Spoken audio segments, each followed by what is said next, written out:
Okay, so today's speaker, Kari Switala, Chief Creative Officer at Magnetics Marketing Solutions. Couple things. One, I had LinkedIn in kind of the back of my mind as a possible topic. I had several people tell me that Kari does a fabulous job that were in there, in her audiences at other places. And I felt like the universe was telling me that she should be a speaker and that I had multiple people tell me she should be a speaker. So I only have to be told 3 or 4 times before I take action. So I took action. Kari's here today. I thought it'd be a great topic to cover in January as we all have New Year's resolutions and trying to do good things in 2014. And best as I can tell, a warm lead is much better than a cold call. So with that, we will have Kari tell us all about using LinkedIn. Thank you, Kari. Great. Thank you.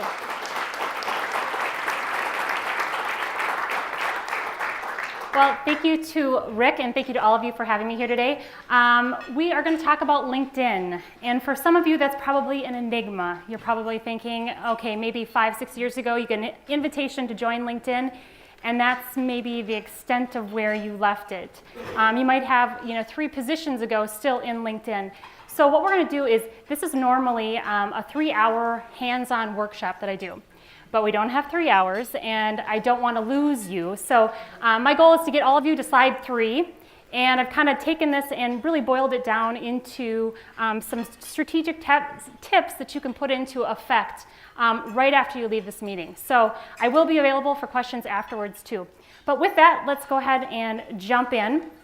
So a couple things about LinkedIn. There's over 200 million users currently. There's 2 new users joining every second. 42% of users currently are updating their profile regularly. I would guess that this statistic has probably changed or increased in the last couple of years because people have caught on and they've seen how LinkedIn can really be a great prospecting tool for their business. There's also 35% of users that are accessing it daily, as well as executives from all Fortune 500 companies. And over 65% of users are outside of the United States. So what does this mean to you? If your business is looking to go international, you should definitely be on LinkedIn, and there's a ton of opportunities. And it's actually quite fun if you're active on LinkedIn. You can find out how people are searching for you, and you can see that there's people from all over many different countries and how they're finding you. So it's a great business opportunity. But most importantly is this last statistic. It is the highest visitor-to-lead conversion rate at 2.74%, which is 3 times higher than Twitter and Facebook. And if you have experienced that in the past, if you're doing other social media marketing, LinkedIn has kind of been the dark horse. It's been around for a long time, but like I said, most people didn't really know how to use it, so it's just been kind of hanging out there. Whereas obviously Facebook becomes a little bit more social. What I found myself is that LinkedIn, because it's for professionals like all of you here today, it tends to be kind of straight to the point. So whereas Facebook is more of a constant drip on you and more of a social opportunity, LinkedIn really kind of digs in and gets to the point right away. So when it comes to LinkedIn, I want to dispel the #1 myth. So for those of you that, let's just see who's in the room here. For those of you who have a LinkedIn profile, can you raise your hand? Okay, awesome. Wait, hold on. Leave them back, put them back up. Now I'd like to see how many of you are actually using your LinkedIn profile. If you're using it, leave your hand up, and if not, put your hand down. Awesome. That is probably the #1 thing, like I said, is that most people are not sure how to really utilize it. So we're going to dig into that today. But when it comes to LinkedIn, like I said, the #1 myth is it's not about you. The focus has shifted. We've become more of a customer-centric society where when someone's looking for your business on LinkedIn, they want to know how can your product or service help them, educate them, entertain them, save them time, and save them money. They don't care about how great you are. So it's no longer a tool for you to go out and say how wonderful you are, how great your products or services are, they're #1. It's not that anymore. Now when people are coming to find you on LinkedIn, they want to know how you can help them. So understanding that myth will probably, if your profile has been set up in the third person where you're talking about yourself and how great you are, you're probably going to want to consider changing that after we review some of the information today. So really, when a lot of people have talked to me about LinkedIn and they're saying, okay, well really how effective can it be? It really goes back to your ideal client. And that's really true for any marketing, really. You need to be focused on who your ideal client is, and that's where you got to start. I recommend that if you don't have time today, that you at least take 10 minutes this week, maybe even by the end of the day tomorrow, to really dig into who your ideal client is. And it's okay if you've got a couple different streams or types of clients. You might have one group over here and one group over here, and they're very, very different. Think about which one would be most effective to market to on LinkedIn and choose that as your ideal client. So a couple things to consider. When I say my ideal client, so I am obviously in marketing and I work with small business owners. If I just say my ideal client are small business owners, if I ask you for a referral, how many people does a name just pop into your head? Probably not many. You need to be a little bit more specific and boil it down as much as possible. So tell me more about the characteristics about them. What do they do? What industries are they in? Is there an age demographic? The more specific you can be, the better your profile will be and the more effective it will be. The next piece is how can your product or service help them? Thinking it back, everything kind of goes back to your ideal client and how that when they're looking at your profile, they want to know how can you help them? They don't need to see necessarily that it was the #1 product in the nation. They want to know how can your product or service fix their need or provide them with something of value. So making sure that you write down the answers to those questions and that you use that in your LinkedIn profile as well. The next piece is how does your prospect make decisions? So you might have someone, if you work with a lot of CEOs, you might consider that to be more of an analytical buyer, where when they think about your business, they're going to be looking at, okay, what results have you had? Who else have you worked with? They're going to be much more of an analytical buyer versus someone, say, who's looking for a vet to care for their pet. They're going to be wanting just to make sure that you know what you're doing, that that vet knows what they're doing, and maybe they want to hear a story or a testimonial from someone else. They're not going to be as concerned with statistics and numbers. So knowing how your prospect makes decisions is key on including that information within your profile. Now, I always say it's not always great to make assumptions. So if you don't have a clear idea, or if you can't answer those questions easily, I would go back, make a list of your top 3 clients, or think of your #1 client that you want more of, and ask to take them out to coffee or ask them for a quick phone call, and ask them these very specific questions. Why did you choose me to do business with? What were those, what did I say or what information did I give you that kind of helped kind of move you across that tipping point for you to pick up the phone and call me or to solidify our business together? So always going back to those resources and making sure that these are all pieces that you're incorporating into your LinkedIn profile. Now, a great example of this is John. And John has given me permission to pick on him, but I won't tell you his last name, so you can't look him up on LinkedIn. So John hired me to take a look at his profile. And he said, I'm kind of struggling. I'm not really getting any business from LinkedIn. And I know that it's probably because of my profile and because of how I'm using to market it. So one of the things first thing we did is I said, John, who's your ideal client? And he said, well, I've worked with, he's a coach. So he said, I've worked with everyone from nonprofits all the way to CEOs, down to this, down to that. He had probably about 20 different types of businesses that he had worked with. So with John, when we took a look at his ideal client, and I asked him, I said, well, who do you want to work with more? Who do you want more of? And he kind of paused for a second, and he said, well, I guess I'd really like to work with more CEOs. And I said, all right, well, let's put on your CEO glasses and let's take a look at your profile. And we start reading through his summary, and the first thing I noticed was that his summary was all about all the different types of businesses he's worked with. So if he's worked with everyone from a CEO all the way to those that are unemployed and looking, did I just jinx myself? Can you hear me okay? Okay, it's cutting in and out. For those that were unemployed and trying to find a job. Now, if you were a CEO, you could look at that and go, he's got great experience. Obviously, he's worked with a whole host of people. But more than likely, if you're a CEO and you're thinking about hiring someone as a coach, you're probably going to want some more in-depth, you're wanting someone that's got a little bit more experience with working specifically with CEOs. And you're going to want to know numbers and statistics about the results and the outcome he's had. So the first thing we did is I said, all right, John, you need to scrap this. Let's start fresh and go back to what does that CEO want to know to hire you? What information do you have to give them in order to help them make that decision? So that is how, or the reason why, basically, you need to start with your ideal client and go from there. Well, at least you can see this part. So when it comes to your profile, so you've gotten some information about kind of the things that are important and what you need to include. There's a little checklist that you need to go through. And it starts really with taking a look at your LinkedIn profile almost like a book. If you like to read, oftentimes if I'm not reading a book on my Kindle and I'm at Target or Barnes & Noble and I kind of go through the aisles, yes, I have some of the same authors that I read on a regular basis. But when I go to choose a new book to read, often it's the cover that first gets my attention. And I might go, okay, I'm kind of drawn to that cover. I pick it up. First thing I do is if I haven't read about that author, I open up the inside cover to learn a little bit more about them. I might page through the book a little bit, and then I get to the end to kind of know a little bit more about it and if it's something, the reviews on it, and if it's something I really want to read. Same thing is true with your LinkedIn profile. If you think about it, if someone searches for your business or your industry, they find you, and they get there, your headline, what comes right after your name, which we'll show you here in a second, right after your name, your title, that's your headline, your photo.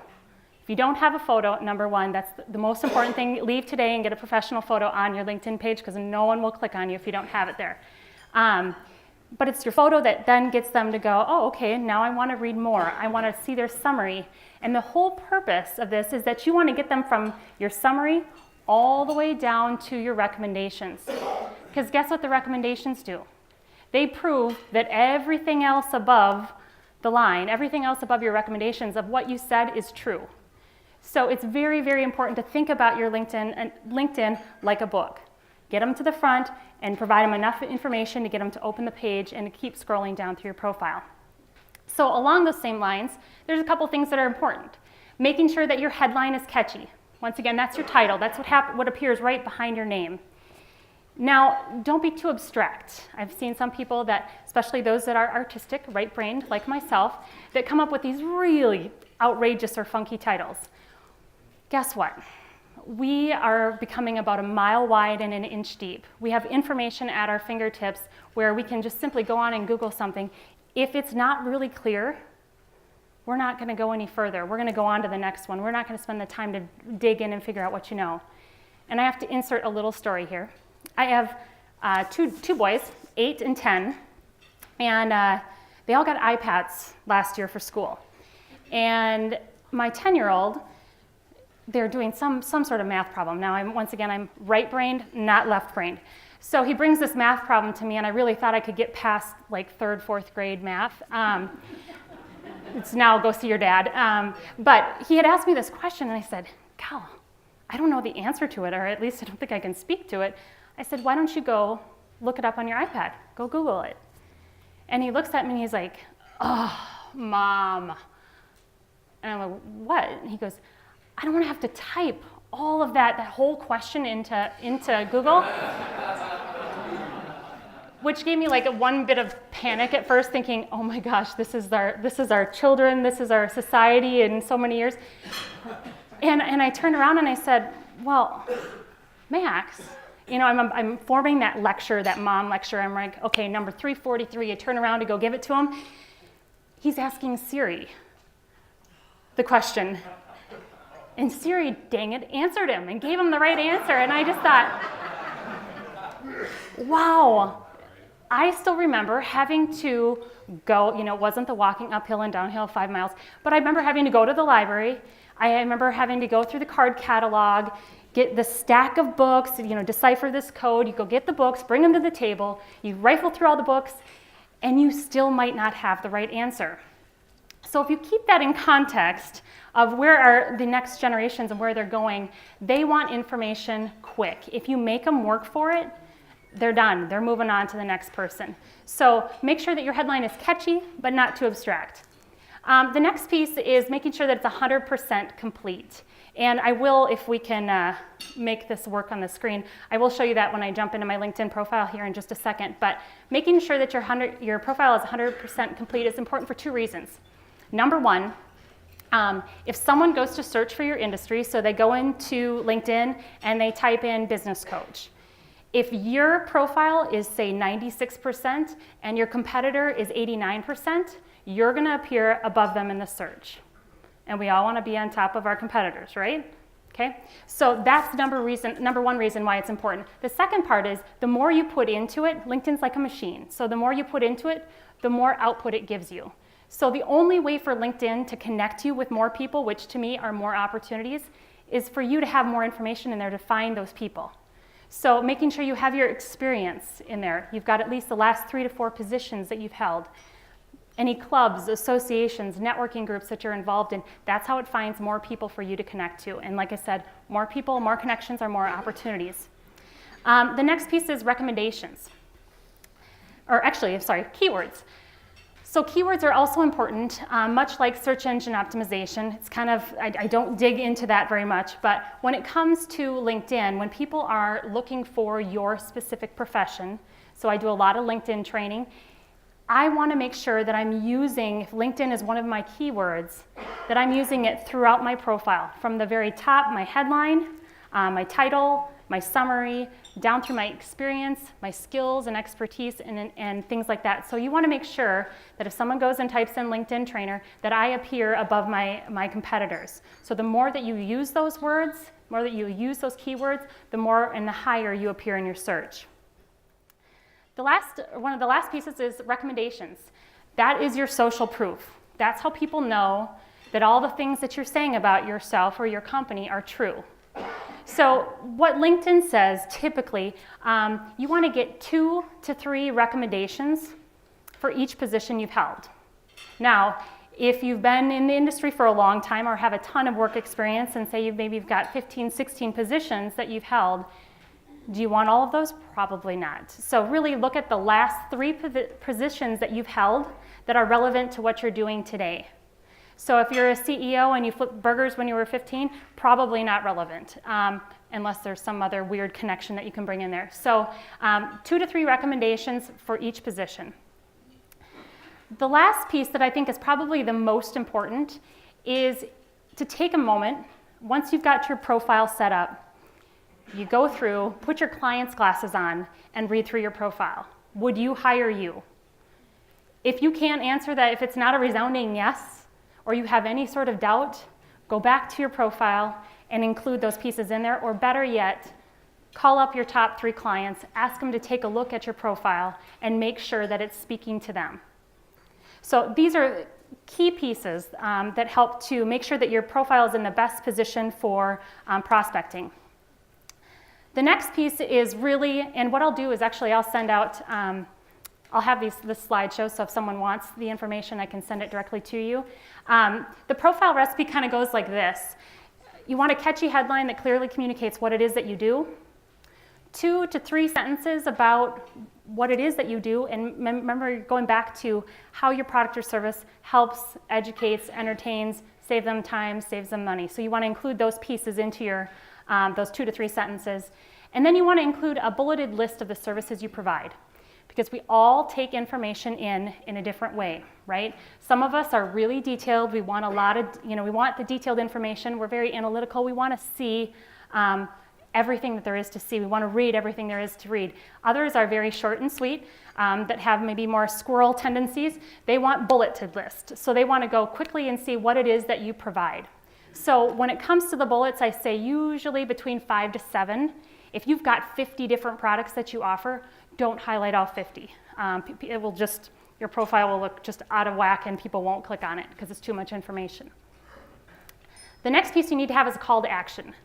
And this is probably the number one thing that most people are missing. If someone searches for you, they take the time to click on your profile and to learn more about your business, don't you want to try to find another way to connect with them? Because they've already, if they're a prospect, they've already done some digging and some research into you. There's probably a pretty good chance that you can convert them into a customer. So I always suggest that you find ways or a call to action so that you can take that relationship outside of LinkedIn and develop it in another way. So one of the things, which I'll show you in a moment, is adding some sort of call to action. I've got my newsletter on there that they can join. The next piece too is that if you've got so much information, if your product or service that you offer is so detailed, where you feel like 2 sentences and a few bullets is not enough, you can still add another couple sentences, but make sure you put it in that sequence so that it breaks it up a little bit. Here is, oh, well, lovely. Well, you can get the general idea.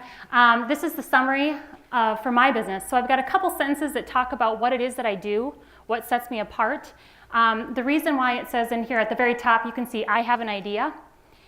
When I looked back at my interactions with my customers and my prospects, the number one thing that they said was, geez, you have so many great ideas. Like, I just love the ideas that you come up with. And I thought, all right, they probably have hired me because they don't have those ideas. They're the people that have the math side of the brain, and I'm the right side of the brain. So I made sure to incorporate that. And then because I offer a variety of services, I have my bulleted list. And then at the very bottom, where did my clicker go? At the very bottom, you can see simply text magnetic to 22828 to receive great marketing tips. So now I've got a way to further develop my relationship with them. So then I'll be sending out my e-newsletter to them on a monthly basis. So it's a great way for me to stay in front of them. So that recaps the profile piece. How many of you are still with me? Awesome. That was my goal. I had to get you at least to slide 3. So the next piece that we're going to talk about are 3 prospecting strategies that you can take with you today. Now, I am a small business owner too. I understand that you don't have hours and hours of time to go out and market your business on social media. So I want to be realistic. I'm going to highlight 3, and I would suggest that you take 1 that you can bring back with you and actually implement so that you are effective at what you're doing.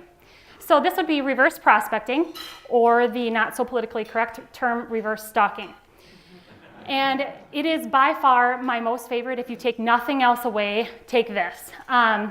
So what you do, and I will jump into these in a second here, down at the bottom here, you can see who's viewed your profile. Now, I have a LinkedIn Premium account, so I can see everyone that's viewed my profile. You might not have that. For me, that's an advantage because that's how I do a lot of my prospecting. So what I do is, because I check this 2 to 3 times a week, I see who's viewing my profile, and maybe there's someone I might want to connect with as well. Well, it just so happens that Mike, last name shall remain nameless, Mike, I was looking at it and I saw that Mike had viewed my profile. Now, Mike was a prospect I had met with about 2 months prior. And we had met, talked about marketing, and he's like, oh, I'm on the fence, I want to do it, but I'm trying this other strategy. I'm just going to try this first and we'll see how it goes. Let's reconnect in 3 months. So, all right. So I'm on LinkedIn, checking to see who's viewed my profile, and there's Mike right at the top of my list. Well, and I'll show you that in a moment. When you go into LinkedIn and you see who's viewed your profile, there's 2 options. If you're not connected with them, it'll say there's a little button that says connect. If you are connected with them, you can actually send them a message. So I sent Mike a message, and I just said, hey, Mike. I left the big brother part out of there about me seeing that he's viewed my profile. I kind of recommend to kind of put that on the side and be a little more subtle. And I just said, hey, Mike, how's it going? Would love to connect with you about your marketing, see where you're at with things. And lo and behold, it was, I think, a few minutes that had passed. And he calls me and he's like, Kari, you're never going to believe this. He's like, I was just thinking about you. And I was, of course, on the phone, I was really thankful for that because I was going, yes, really? That is so weird. I can't believe that. And guess what? Mike became a client. And that was one simple task. It took me maybe a minute to do. And now he's a client, and now I've taught him how to use this exact same strategy, but waited until he was a client first. So doing this reverse prospecting 2 to 3 times a week. If you are really looking to dig into LinkedIn, you might want to look at a premium account because then you can see everybody, whereas if you have just a basic account, you can see the last 5 to 7. The next strategy is following companies. So LinkedIn now has the ability, much like Twitter and other resources, and Facebook and things like that, where you can actually follow a company. Now you might be thinking, one more bit of information, why do I want to do this? Well, there's a couple different good reasons for it. Number one, you gain insight about the company. So they'll actually post information about what's going on with the company. Are they hiring? Are they firing? Did they get a grant? Do they have a new product coming to the market? This is all information that if you're prospecting this company, you can take and better arm yourself for marketing purposes. So number one, insight. Number two, you can see who works there. And it's really, really cool. So I don't know, how many of you have more than 500 connections on LinkedIn? Okay. Do you know who all 500 of them are? No. Oh, you? Oh, gonna have to get to know you. One of the rare ones. I like it. So what happens is we know so many people, but people change. They move to a different company. We might not have stayed in touch with them. And so say maybe now I'm prospecting Best Buy. And I click on Best Buy and see who I'm connected to at Best Buy. And lo and behold, a friend who I haven't met with or haven't talked to in a while is working at Best Buy. Well, wouldn't it be better to go to her versus to start the whole cold calling, prospecting, trying to dig your way into Best Buy? Now I've got a source that I can go to. Better yet, you can actually do a search by their category, by that position. So if you're looking for the director of HR, you can go in and search for the director of HR, see who that is, and then see who you're connected to that knows that director of HR. So all of a sudden, your world becomes a little bit smaller, and your prospecting and sales become a little bit more effective. So that's another great thing to do with following companies. There's also another strategy here, getting recognized. So if you are looking to prospect a company, you might want to show a little interest in them. So when they're posting information about their company, you can like it, you can comment on it. Now, don't go over the top. So if the company is posting several times a day and you're always responding to it or liking it, it's going to become you're going to be a little overzealous. So be strategic about it. Maybe once or twice a week you respond to something that they posted, and make sure that it's a good response that can kind of maybe showcase your interest in the company and more than just saying, hey, great article or good post or great information. Dig a little bit deeper, but that's a great way for those people to see you. And if you do that for a couple weeks and then you make the call to the company, your name is going to somehow connect with them. They're going to be like, oh, I've seen this person before. And all of a sudden they go in and they see that you've liked their last couple posts. So it's just another simple little strategy to put in place there. One of my other favorites is LinkedIn is a great way to increase your referrals. How many of you have been to a networking event? And I do a lot of them. And you meet someone or they get a chance to do a 30-second elevator pitch. And lo and behold, someone stands up and says, hi, I'm Jane, and the perfect referral for me today would be anyone with skin. And every time I think, oh, that doesn't help. From a marketing perspective, it's like, at least I think everybody I know has skin. So how does that conjure up an image for me to give her a referral? Now, if she had asked for a specific person, I'm looking for Joe who works as the director of Target and a little bit more specific, now you got my attention. And one of the things that I will do is if I'm going to go meet with either a client or a networking partner of mine, I actually go onto their LinkedIn account, and I'll show you that in a moment. I'll go into their LinkedIn account and I'll see who they're connected to. And it's really cool. You can actually search their connections in a couple different ways. You can search them by the area, by their title, their industry. So all of a sudden, now I go to meet with someone, and like I've got Dan up here. If I go to meet with Dan, I can say, when he asks me that question that I know he's going to ask, hey, Kari, how can I help your business? I say, well, you know what, Dan? I saw that you're connected to A, B, and C, and I would love to meet them. I think they might be really good connections for me. Could you tell me a little bit more about them? Now that networking meeting has become much more effective, and I see this on a regular basis where oftentimes we're so general. Great referral for me would be a business owner. Okay, there's 150 of you in this room. How, do I want to work with everybody? No, there's a certain niche market that I work with. So being more specific is really key. So by doing this, you can say goodbye to anyone, everyone, or someone. And what I'm going to do here, as long as my technology allows, I'm just going to show you how to find these last couple. And I'll see if I can zoom my screen out here.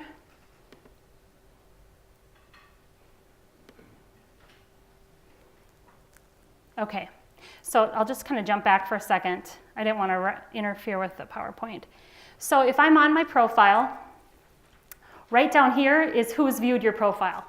So that's the reverse stalking or reverse prospecting. And when you click on that, you can see who's viewed my profile. Now, there is one caveat to this. There are some people that have chosen to be anonymous.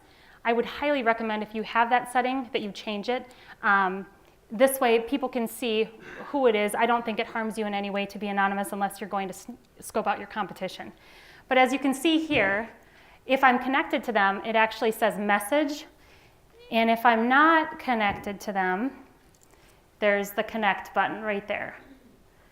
So if I see this person and I think, "God, Brian looks like a great contact. I'd like to get to know more about his business," I can simply, I know I saw you back there. I didn't want to point you out. You can go ahead and click to connect. And once again, leave the big brother part of it out, where I can just say, "Hey, Brian, saw you on LinkedIn. Love to meet with you and learn more about your business." Okay? So just a really, really easy thing that you can do. And Brian, I'd like to meet you. No, just kidding. I wasn't kidding. I was just giving you a hard time. So the other strategy, and I'll show you, is looking for connections. So I'm going to put this down here. And let's take a look at Dan. So if I'm going to meet with Dan, and we're going to talk about business strategy, and I want to know who he's connected to, see the connection button up there, and I probably will go too slow. Here we go. Right here with his connections. When you click on that, typically it takes you to his connections, and not today.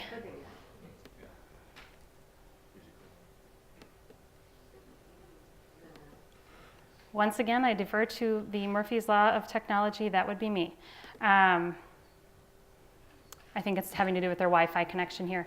So what you'll do, I'll just give you a little step-by-step. You're going to go to this connections here. Oops. And when you click on it, what will typically appear is a search bar. So you're going to see all of Dan's connections, and I think he has something like 780 connections. And within that search bar, it allows you to search a couple different ways, by name, industry, what have you. So you can go in and see who he's connected to. Like I did before, I did a little test and I just typed in CPA. Turns out Dan knows like 10 CPAs in the Twin Cities area. So those might be a good prospect for me. So that is going in and checking out your connections. And I'll move that over.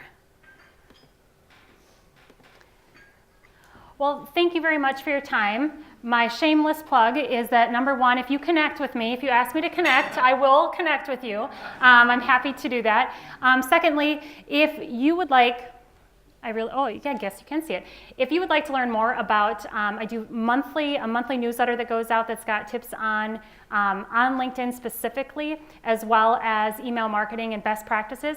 If you want to be a part of that list and get that monthly newsletter, you can just text magnetic, and it is with a K, so watch out for the autocorrect. Magnetic to 22828, and you can join my list and find out about upcoming events and activities I've got going on as well. Thank you very much to Rick and to all of you.